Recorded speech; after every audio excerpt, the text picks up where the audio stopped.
Hello, everybody, and welcome to the V-Spot.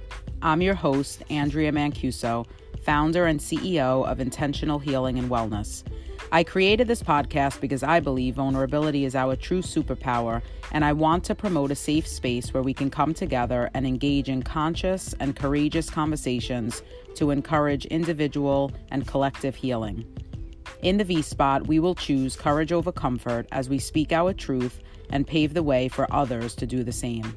For each episode, we will unite in empathy and embrace our superpower as we spend quality time together here in the V-Spot. Thank you for tuning in.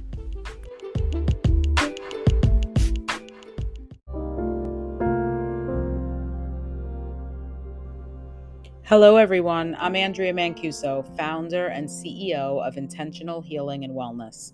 Thank you for tuning in to episode 1 of the V-Spot. I want to begin this podcast series by sharing a bit about myself. As time goes on, you'll certainly learn more about me, but for now, let's start with some basics. I was born and raised in Brooklyn, a native New Yorker.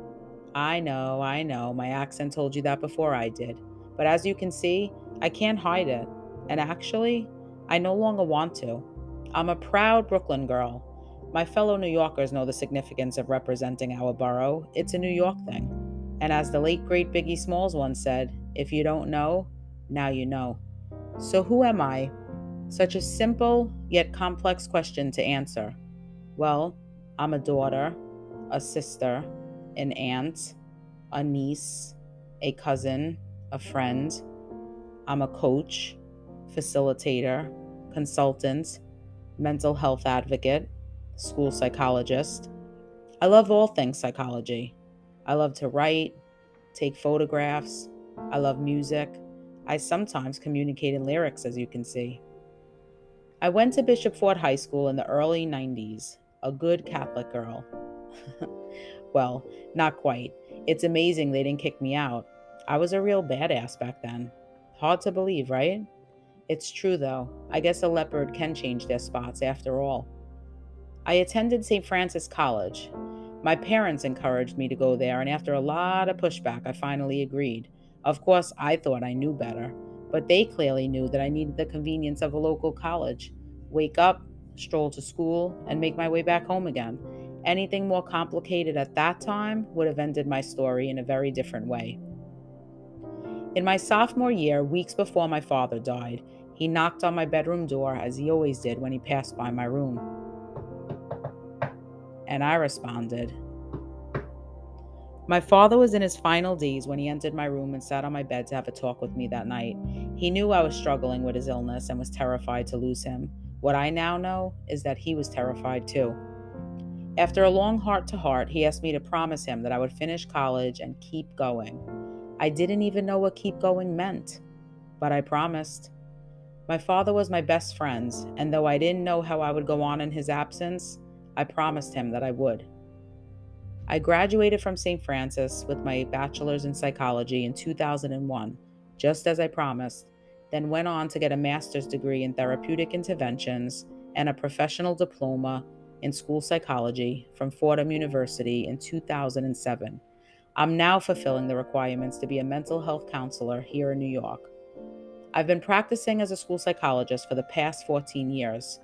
Though I recently resigned from my position to step into my role as CEO on a full-time basis. Yes, we're in the middle of a pandemic. Yes, I gave up the stability associated with my position. No, I don't have all my next steps figured out. But if the pandemic taught me anything, it's that tomorrow isn't promised. So I no longer wanted to ignore the voice that was getting louder in my head and the nudge that was getting stronger, both encouraging me to step fully into my passion and purpose. A vulnerable act to say the least, right? But as I've said, I believe vulnerability is our true superpower. So with my invisible cape on, I decided to leap and trust that the net would appear. And in many ways, it already has. So let's talk about vulnerability. The word is thrown around a lot these days. I want to start by clearing up some common misconceptions. Vulnerability is not a weakness. Now, I recognize that depending on your upbringing and culture, this goes against everything you've learned. We'll be doing a lot of unlearning together here in the V-Spot. My request is that you stay open to setting down some beliefs if you come to identify that they no longer serve you. Vulnerability is also not full disclosure. It's not about telling people everything. So then what is it? Vulnerability is the willingness to show up and be seen. It's the practice of being uncomfortable. It's having the courage to show up when you can't control the outcome. Are you ready for all of that? I know my fellow controllers are cringing right now. But if you look vulnerability up on the internet, you will find an abundance of definitions. Brené Brown is a clinical social worker who has spent much of her career studying vulnerability. She describes it as having 3 components: risk, uncertainty, and emotional exposure. For the purpose and context of this podcast, we'll go with Brown's definition of vulnerability: risk, uncertainty, and emotional exposure. I was first introduced to the power of vulnerability 5 years ago. No mistakes that I'm recording the first episode of this podcast 5 years later to the week that I first came face to face with vulnerability. It changed my whole life. When I was first introduced to vulnerability, I was blown away at how uncomfortable I was with risk, uncertainty, and emotional exposure. Well, uncomfortable might just be the understatement of the year, because actually the idea of risk and uncertainty terrified me, if I'm being completely honest. I'm a controller, an analyzer, a planner. I like to know what's next. I enjoyed the predictability of my comfort zone back then. But I was knee-deep in panic disorder when I first met vulnerability. I had no idea how unfulfilled I was.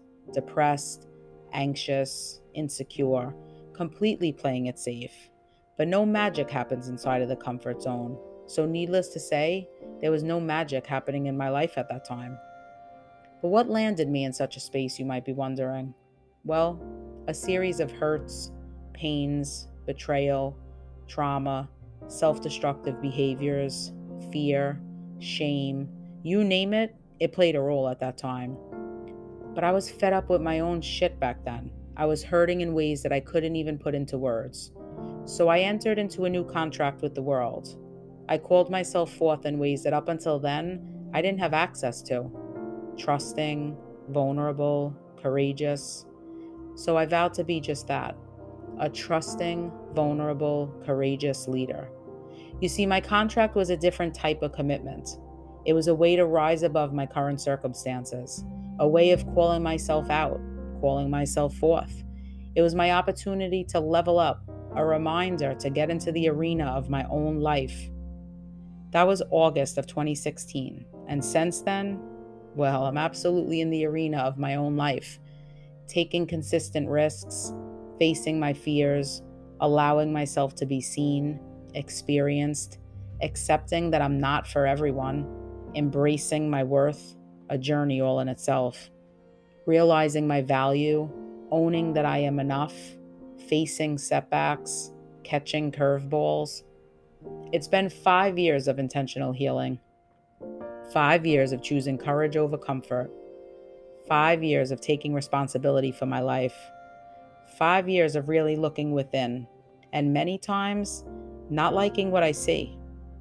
My journey involves forgiveness, grace, acceptance, love, persistence, honesty, courage, trust, and so much more. I'm incredibly grateful for the insight, perspectives, support, strength, empathy, determination, blessings, lessons, opportunities, but most importantly, for the people. I have amazing people in my life: family, friends, mentors, coaches, guides, supporters, clients. My path regularly crosses the paths of individuals that I admire, respect, and cherish. Creatives, leaders, change agents, visionaries, brave hearts, people who are out here working very hard to leave the world better than they found it. Men and women who are committed to service and the gift of contribution. The V-Spot is one of my latest gifts to the world. It's a sacred space where I will speak my truth, share my experience, and invite some of the most phenomenal people I know to share a bit of their genius too. We won't talk about vulnerability here in the V Spot. We'll demonstrate it. We'll dig deep together. We'll laugh. We'll cry. We'll have aha moments. We may have breakdowns. We'll certainly have breakthroughs. We'll have epiphanies and everything in between. So come as you are, imperfectly perfect, real, messy, human. You see, each of us have experiences and stories, but those experiences and stories don't define us. They don't impact our value or determine our worth. They're merely our experiences and stories. So let's share them. Here in the V Spot, we'll own our truths, share our insight, connect in compassion, process our pain, shine light on our demons, spend time with trust, have stare downs with shame, examine our joy, embrace our creativity, choose proactive healing and wellness, celebrate ourselves, honor each other, and let the trauma go. But most importantly, we're going to do all of that while embracing our superpower. So buckle up, or for my adventure seekers, don't. Make yourself comfortable, or maybe I should say uncomfortable, and come along for this special ride. You're in good hands, and I promise you'll be in great company. As the African proverb suggests, if you want to go fast, go alone. If you want to go far, go together. Here's to our journey of intentional healing and wellness. May we travel far and travel light together. Thank you for tuning in to episode 1 of the V Spot. To be continued.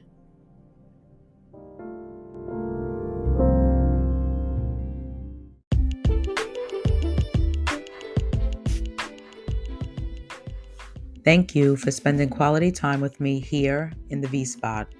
If you enjoyed this episode, please subscribe, write a review, and tell a friend to meet us in the V Spot. To stay connected and in the loop about all special events, join the email list at www.intentionalhealingandwellness.com. You can also join the Intentional Healing and Wellness community on Instagram, Facebook, and LinkedIn. Catch you soon.